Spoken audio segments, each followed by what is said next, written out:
मास महात्म्य का 14वां अध्याय, जिसमें नाग पंचमी व्रत का महात्म्य बताया गया है। ईश्वर बोले, हे महामुने, श्रावण मास में जो व्रत करने योग्य है वो अब मैं आपको बताऊंगा, आप उसे ध्यान से सुनिए। चतुर्थी तिथि को एक बार भोजन करें और पंचमी को नक्त भोजन करें। स्वर्ण, चांदी, काष्ठ तथा मिट्टी का 5 फणों वाला सुंदर नाग बनाकर पंचमी के दिन उस नाग की भक्तिपूर्वक पूजा करनी चाहिए। द्वार के दोनों ओर गोबर से बड़े बड़े नाग बनाएं और दधि, शुभ, दुर्वा, कुरों, कनेर, मालती, चमेली, चंपा के फूलों, गंधों, अक्षत पुष्पों और मनोहर दीपों से उनकी विधिवत पूजा करें।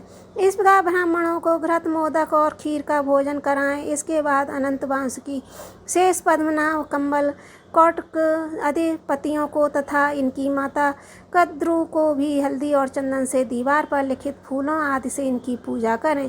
उसके बाद बुद्धमान को चाहिए कि वामी में प्रत्यक्ष नागों का पूजन करे और उन्हें दूध पिलाएं।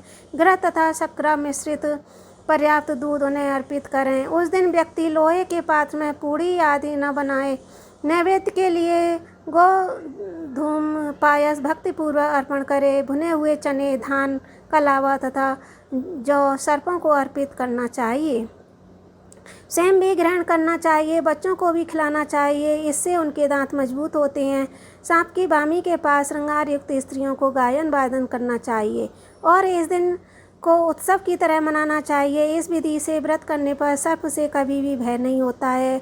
विप्र, मैं लोगों के हित की कामना से आपसे कुछ कहूँगा। हे महामुने, आप उसे सुनिए। हे वत्स, नाग के द्वारा डसा गया मनुष्य मरने के बाद अधोगति को प्राप्त होता है और अधोगति में पहुंचकर वह तामसी सर्प होता है। इसकी निवृत्ति के लिए पूर्वोक्त विधि से एक भुक्त आदि समस्त कृत्य करें और ब्राह्मणों से नाग निर्माण तथा पूजा आदि आदर पूर्वक कराएं। इस प्रकार 12 मासों में प्रत्येक मास में शुक्ल पक्ष की पंचमी तिथि को इस व्रत का अनुष्ठान करें और व्रत के पूरा होने पर नागों के निमित्त ब्राह्मणों तथा सन्यासियों को भोजन कराएं। किसी पुराण अज्ञाता ब्राह्मण को रत्न जटित सुवर्ण में नाग तथा सभी उपस्कारों से युक्त तथा बछड़े सहित गोदान करें। दान के समय सर्वव्यापी, सर्वगामी, सब कुछ प्रदान करने वाले अनंत नारायण का स्मरण करते हुए यह कहना चाहिए, हे गोविंद, मेरे कुल में अगर कोई व्यक्ति सर्पदंश से अधोगति को प्राप्त हुए हैं, वे मेरे द्वारा किए गए व्रत तथा दान से मुक्त हो जाएं। ऐसा उच्चारण करके अक्षत युक्त तथा श्वेत चंदन मिश्रित जल वासुदेव के समक्ष भक्तिपूर्वक जल में छोड़ दें। हे मुनि सत्तम, इस विधि से व्रत के करने पर उसके कुल में जो भी लोग सर्प के काटने से भविष्य में मृत्यु को प्राप्त होंगे या पूर्व में मर चुके हैं, वे सब स्वर्ग को प्राप्त करेंगे। साथ ही ये कुलनंदन, इस विधि से व्रत करने वाला अपने सभी वंशजों का उद्धार करके अप्सराओं के द्वारा सेवित होता हुआ शिव सानिध्य प्राप्त करता है। जो मनुष्य व्यक्त शाक्य से सही रहित होता है वही इस व्रत का संपूर्ण फल प्राप्त करता है। जो लोग शुक्ल पक्ष की सभी पंचमी तिथियों में नक्त व्रत करके भक्ति संपन्न होकर पुष्प आदि उपहारों से सौभाग्यशाली नागों का पूजन करते हैं, उनके घरों में मणियों की किरणों से विभूषित अंगों वाले सर्प उन्हें अभय देने वाले होते हैं और उनके ऊपर प्रसन्न होते हैं। जो ब्राह्मण गृह दान का प्रतिग्रह करते हैं वे भी घोर यातना भोगकर अंत में सर्प योनि को प्राप्त होते हैं।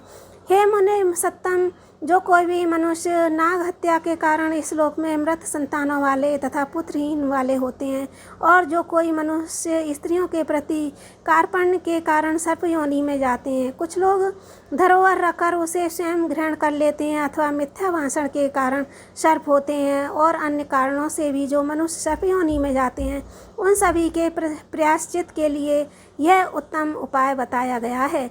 यदि कोई मनुष्य व्यक्त साठ्य से रहित होकर नाग पंचमी का व्रत करता है तो उसके कल्याण के लिए सभी नागों के अधिपति शेषनाग तथा वासुकी हाथ जोड़कर प्रभु श्री हरि से तथा सदा शिव से प्रार्थना करते हैं। तब शेष और वासुकी की प्रार्थना से प्रसन्न हुए परमेश्वर शिव और विष्णु उस व्यक्ति के सभी मनोरथ पूर्ण करते हैं।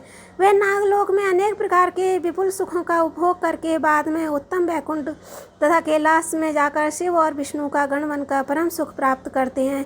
हे वत्स, मैंने आपसे नागों के इस पंचमी व्रत का वर्णन किया है।